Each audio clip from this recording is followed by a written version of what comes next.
Buenas noches, el día de hoy vamos a hablar sobre el desarrollo del experimento de Hawthorne. Bueno, el experimento de Hawthorne. Tenemos que los seres humanos no somos máquinas y por ello no merecemos ser considerados como tales en nuestro puesto de trabajo. Esta frase representa correctamente lo que son las ideas de Mayo, teniendo en cuenta de que él buscaba lo que era investigar y conocer las causas de la continua baja de empleados y la producción en las empresas. De tal manera que el gerente de esta compañía, Western Electric Company, le permitió que hiciera de ella un centro de investigación, ya que ya habían implementado diferentes medidas, como eran salarios satisfactorios y buenas condiciones de trabajo. Sin embargo, no mantenían ningún resultado, por lo cual en 1927 realiza su experimento en la Western Electric Company, situada en Chicago, en el barrio de Hawthorne, con las trabajadoras que ya realizaban tareas simples y repetitivas, lo cual nos lleva a que esta desarrolla lo que son 4 fases. Tenemos la primera fase. Ya. En la primera fase se determina lo que es la relación entre la intensidad de las iluminaciones y la eficiencia de la productividad de los obreros. Se separan 2 grupos que realizaban realmente la misma actividad y estaban en las mismas condiciones, pero el grupo 1 fue sometido a una intensidad de luz variable, mientras que el grupo 2 fue sometido a una luz constante, por lo cual la producción aumentaba cuando creían que había más iluminación y a su vez disminuía cuando pensaban que había menor iluminación. Y durante cierto tiempo del experimento se mantuvo la luz constante y de igual manera se logró reconocer un factor psicológico que puede afectar tanto al accionar de las personas y su rendimiento, a más que su especialización laboral o el uso de un mismo método que estén implementando. Y se establece que no hay una relación directa en sí entre la iluminación y la productividad. Continuamos la siguiente fase. La segunda fase, la fase crítica. La fase crítica nos enseña a recolectar opiniones, ideas, comportamiento de los trabajadores a través de entrevistas, con el fin de mejorar la administración de la empresa o industria. Esto nos hace con el fin de mejorar la supervisión. Nos damos cuenta que utilizan en tipos de técnicas como la counseling o asesoramiento, en las cuales con el fin de aumentar la autonomía de la persona, dando las herramientas que nos permiten afrontar las ideas adecuadas en las situaciones difíciles en las que se puede representar. Entonces, a su vez, pone en práctica lo que es ayudarse y ayudar. Esto siendo que el propio individuo es el encargado de analizar las situaciones problemáticas y convertirse en el autor de sus propios cambios, fácilmente utilizando sus habilidades necesarias para ellos y destreza.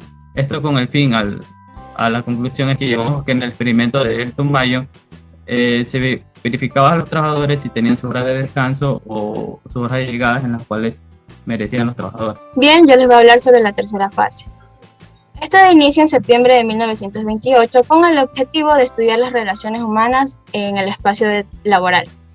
Esta fase es conocida como la fase de entrevista y se da para escuchar, conocer, recibir sugerencias, escuchar las opiniones de los trabajadores en cuanto a su ejercicio laboral y el trato que recibían por parte de los supervisores, conocer sus actitudes y sentimientos, y a la vez esto permitía recibir sugerencias que pudiesen ser aprovechadas por el entrenamiento o, por así mencionarlo, el mejoramiento de los supervisores.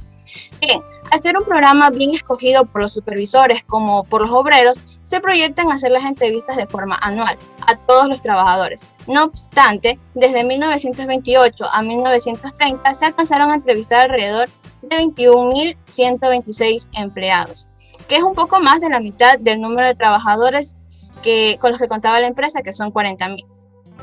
Y fue en 1931 que se emplea una nueva estrategia de entrevista, denominada entrevista no dirigida, que consistía en darle la libertad al empleado de hablar sin interrupciones o pautas por parte del entrevistador.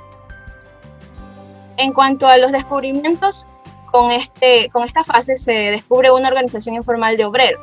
Esto ocasiona producción controlada por los obreros, liderazgo informal, prácticas no formalizadas y comportamientos exagerados ante los supervisores. ¿Qué quiere decir esto?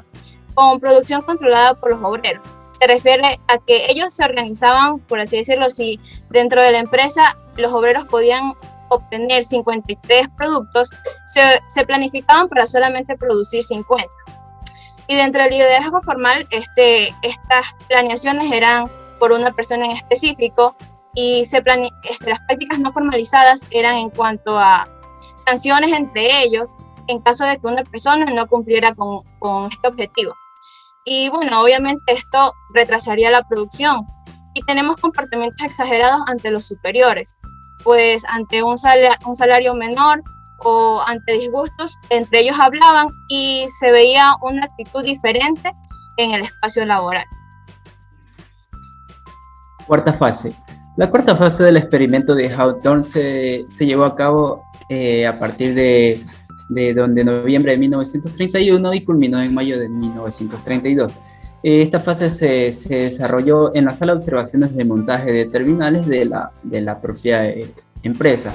Esta fase se escogió a un grupo experimental que estaba constituido por, en este caso, 9 operadores, 9 soldadores y 2 inspectores. Entonces, en la sala de observación de montaje había un observador, y fuera de esta pues había una persona que realizaba entrevistas esporádicamente a los obreros para saber cómo ellos iban desempeñando dentro de sus funciones, ¿no? Lo principal que buscaba este experimento era analizar la organización informal que tenían los obreros dentro de la empresa, ¿no?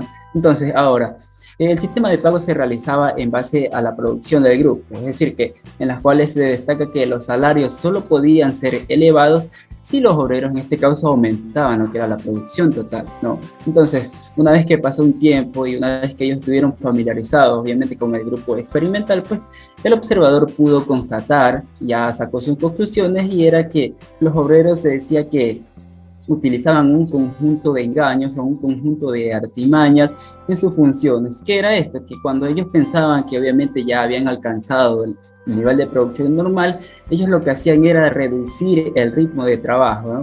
También realizaban una manipulación del informe de producción, y por último también ellos solicitaban que se les realice pagos por exceso de trabajo, ¿no? Por exceso de trabajo o exceso de producción. Entonces, esto llevó a que los trabajadores presentaran un gran problema, y ¿no? El analista se dio cuenta, pues, y entonces también destacó que dice que se comprobó que los trabajadores presentaban cierta uniformidad o cierto control entre ellos, es decir, que se volvió un grupo compacto, un grupo firme, ¿no? En los cuales se estableció que ellos tenían el control del trabajo, es decir, que todos estaban unidos, era uno para todos y todos para uno, y se dice que por este tema ellos realizaban castigos a las personas que incumplan con el trato que ellos habían puesto, ¿no? Por eso es que todos estos observaciones se dio cuenta la persona que estaba tratando de llevar a cabo esto, ¿no? Entonces, la cuarta fase lo que permitió, y lo más importante de esto, fue que permitió el estudio de las relaciones entre la organización informal de los empleados y la organización formal de la fábrica. Conclusiones. El experimento consistió simplemente en la observación basada en los trabajadores, es decir, el personal humano asiente formar parte de un proceso y cómo actúan estos. Para muchos expertos, el experimento Hawthorne se puede explicar por el efecto observador, ya que a través de la observación y el escrutinio constante se determinó el comportamiento que cambia en base a un objetivo común y a los ajustes de las decisiones gerenciales. La parte blanda de toda organización es el personal que lo conforma.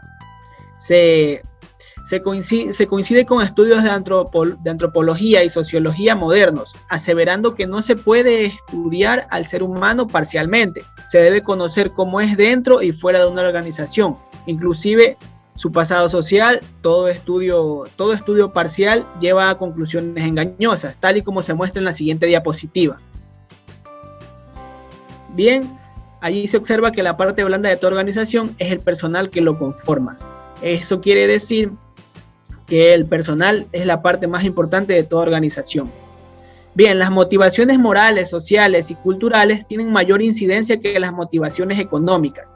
En cada sección de la fábrica existe un conjunto de normativas diferentes a las normativas gerenciales. Cada conjunto de normativas define una cultura semejante u opuesta. Sin embargo, van a depender del tiempo y del lugar. Un gerente que conozca muy bien esta dimensión sociológica puede manipular la cultura de los trabajadores en torno a los intereses de la gerencia. Si no, la vuelca en la orientación opuesta. Continuemos. La productividad de las empresas depende de la integración y la relación del personal con sus procesos. Los trabajadores y jefes de una fábrica moderna o cualquier otro grupo de estudio no se rigen por motivaciones del interés propio racional económico, sino por el conjunto de presiones institucionales definidos, es decir, la cultura organizacional. De la misma manera que los estudios antropológicos de los últimos 30 años han demostrado que los pueblos primitivos estaban motivados.